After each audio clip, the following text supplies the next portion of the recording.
I still remember the day I realized he had no idea I had already prepared for every move he could make.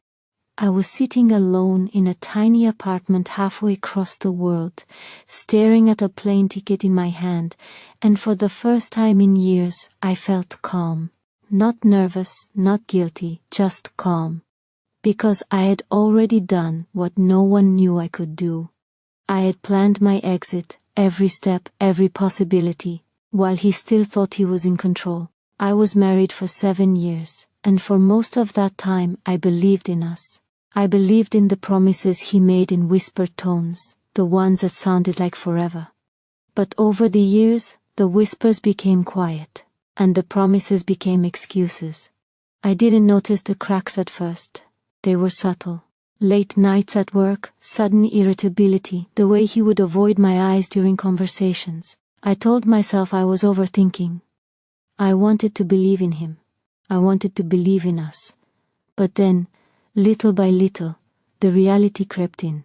I started feeling like a guest in my own home. Decisions about money, about plans, about life.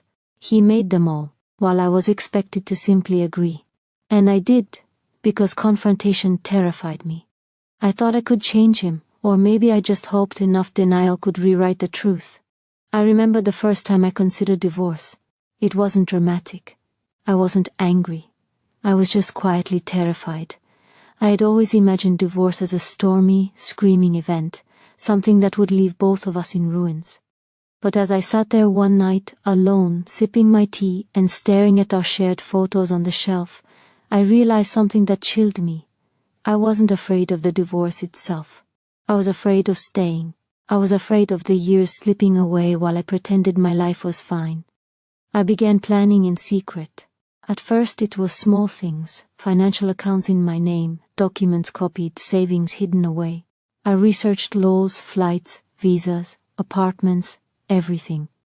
I wasn't just leaving a man, I was reclaiming my life, brick by brick, plan by plan.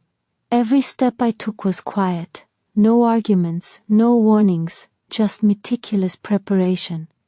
The day I told him I wanted a separation, I expected shock, maybe anger, even pleading. What I got was indifference. He barely looked up from his phone. That indifference hurt more than anything. But I didn't flinch. I had rehearsed this moment countless times in my head. I had packed my courage neatly, ready to step into the unknown. Once the papers were filed, I didn't linger. I didn't wait for approval or closure. I booked my flight, sold the furniture I couldn't carry, and disappeared from the life I had known. The move overseas was surreal. I had chosen a city I knew no one in, because starting fresh meant being completely untraceable, invisible to the past I was leaving behind. At first, loneliness hit me harder than I imagined. Walking down streets full of strangers, hearing foreign accents, fumbling through grocery stores. It was exhausting and scary, but slowly it transformed into freedom. I discovered small joys I had forgotten. A morning coffee without judgment, a park bench where I could just breathe. The thrill of exploring neighborhoods I hadn't known existed. I was learning to be myself again, in the rawest sense. Then came the first text from him. I hadn't given him my number, so it appeared on social media.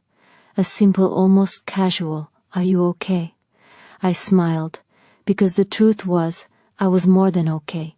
I was thriving, but I didn't reply. I didn't need to. He didn't know the real extent of my planning. He had no idea I had already anticipated every attempt to pull me back, every demand for explanations, every attempt to manipulate guilt. I was untouchable now, not out of revenge, but out of self-preservation. Weeks later, I received a call from his lawyer. He was asking for mediation, for joint assets, for arrangements, trying to catch up to a game he didn't even know I was playing. I stayed silent, listening carefully, taking notes, letting them reveal their moves. And I realized something powerful. I was no longer reacting out of fear. I was acting from foresight. Every possible scenario he could have used to unsettle me was already accounted for. Every question he could throw at me had an answer. I was calm because I was prepared, not because I didn't care. The real turning point came when I ran into someone from my old life in my new city. They didn't recognize me at first. I had changed, physically and emotionally. I was lighter somehow, not because I had lost weight, but because the weight of his control was gone. When they asked about him, I realized I didn't even feel anger anymore. I felt clarity. Anger is messy and exhausting. Clarity is freeing. One night, months after moving, I opened my laptop and read an email he had accidentally sent to the wrong address. It was full of regret, hints of confusion, a desire to know why things went wrong. I didn't feel triumphant. I didn't feel satisfied. I felt an odd mix of pity and compassion because I understood now how little he had ever understood me. Not because he was incapable, but because I had stopped letting him in. And I realized that for years I had measured my worth based on his approval, his attention, his control. Now I measured it based on my own growth, my own resilience, my own happiness. The emotional peak came quietly. One morning as I walked along the coastline near my apartment.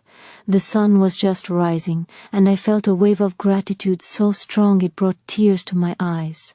Gratitude for my courage, for the quiet planning that saved me from chaos, for the loneliness that taught me patience, for the fear that taught me strength. I realized that leaving wasn't just about escaping him, it was about discovering who I was outside of his shadow. The next months were about building friendships, building routines, building a life that felt full. I started volunteering at a local community center, meeting people who had left their own past behind. Their stories mirrored mine in ways that were comforting and inspiring. Every shared laugh, every small act of kindness reminded me that I wasn't alone. Even though I had started over from scratch. Then I had a realization that changed everything. True freedom isn't just about leaving someone behind.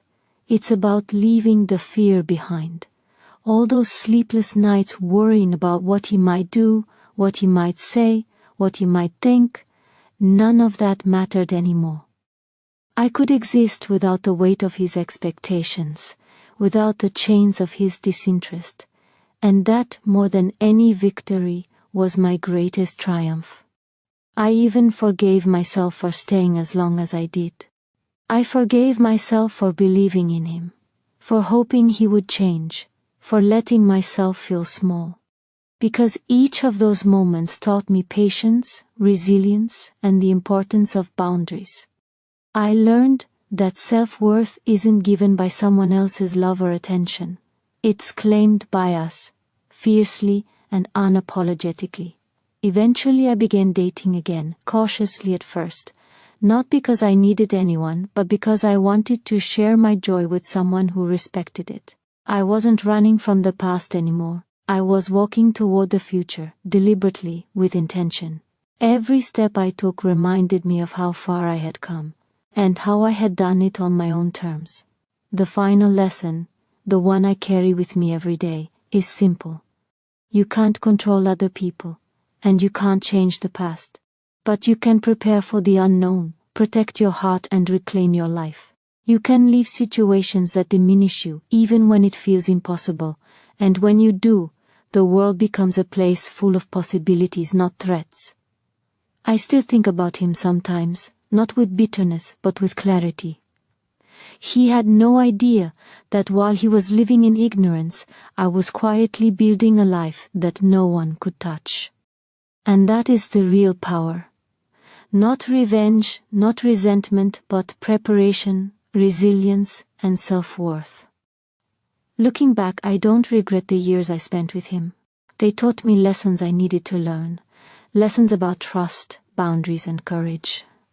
But I don't look back long, because my life is ahead of me now, not behind me. And the thought that brings me the most peace is that I can face anything, because I face the hardest truth of all, that I can survive myself, and I can thrive. I moved overseas, yes, but more importantly, I moved into myself. And no one, not even him, can ever take that away.